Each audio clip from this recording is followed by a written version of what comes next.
தவறான சிகிச்சையால் பொறியியல் பட்டதாரி உயிரிழந்ததாக கூறி கோவையில் தனியார் மருத்துவமனை முற்றுகையிடப்பட்ட சம்பவம் பெரும் பரபரப்பை ஏற்படுத்தியது. கோவையை அடுத்த காரமடையைச் சேர்ந்தவர் தங்கச்செல்வன். பொறியியல் பட்டதாரியான இவர் இடது தோள்பட்டை வலி காரணமாக கோவை ஆர்எஸ்புரம் பகுதியில் உள்ள பிரபல தனியார் மருத்துவமனையில் அனுமதிக்கப்பட்டுள்ளார். அறுவை சிகிச்சை முடிந்து கோமா நிலைக்கு தள்ளப்பட்ட தங்கச்செல்வன் வேறொரு தனியார் மருத்துவமனைக்கு நேற்று அனுப்பி வைக்கப்பட்டார். ஆனால் அங்கு சிகிச்சை பலனின்றி அவர் உயிரிழந்தார். இதனையடுத்து அவரது உறவினர்கள் ஆர்எஸ்புரம் தனியார் மருத்துவமனையை முற்றுகையிட்டு போராட்டத்தில் ஈடுபட்டனர்.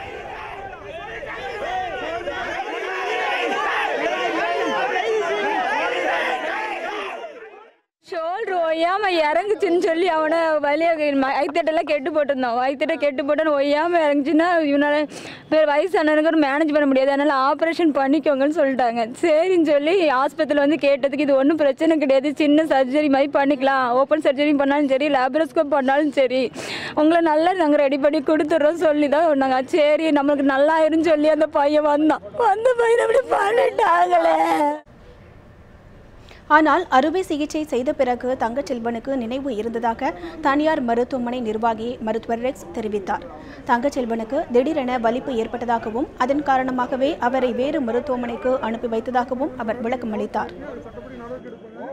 ஃபிட்ஸ் வந்தனால எங்கள் ஹாஸ்பிட்டலில் வந்து ஸ்கேன் ஃபெசிலிட்டி இல்லாதனால ஃபிட்ஸுக்குள்ள ட்ரீட்மெண்ட்டுக்குள்ள மல்டி ஸ்பெஷாலிட்டி ஹாஸ்பிட்டலுக்காக அவரை ஷிஃப்ட் பண்ணி சிறந்த முறையில் ட்ரீட் பண்ணுங்கிறதுக்காக அங்கே ஷிஃப்ட் பண்ணோம்.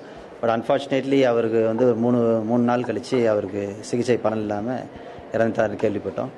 இது வந்து மருத்துவ இது முறைகளோ எதுவுமே தவறெல்லாம் எதுவுமே கிடையாது.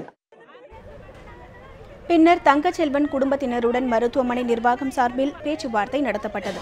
இதில் சிகிச்சை தொடர்பான ஆவணங்கள் சென்னை சுகாதார மையத்திற்கு அனுப்பி விசாரணை நடத்தப்படும் என உறுதியளிக்கப்பட்டது. மேலும் தங்கச்செல்வனின் குடும்பத்திற்கு மருத்துவமனை சார்பாக இழப்பீடு வழங்க உறுதியளித்ததன் பேரில் போராட்டத்தில் ஈடுபட்டவர்கள் கலைந்து சென்றனர்.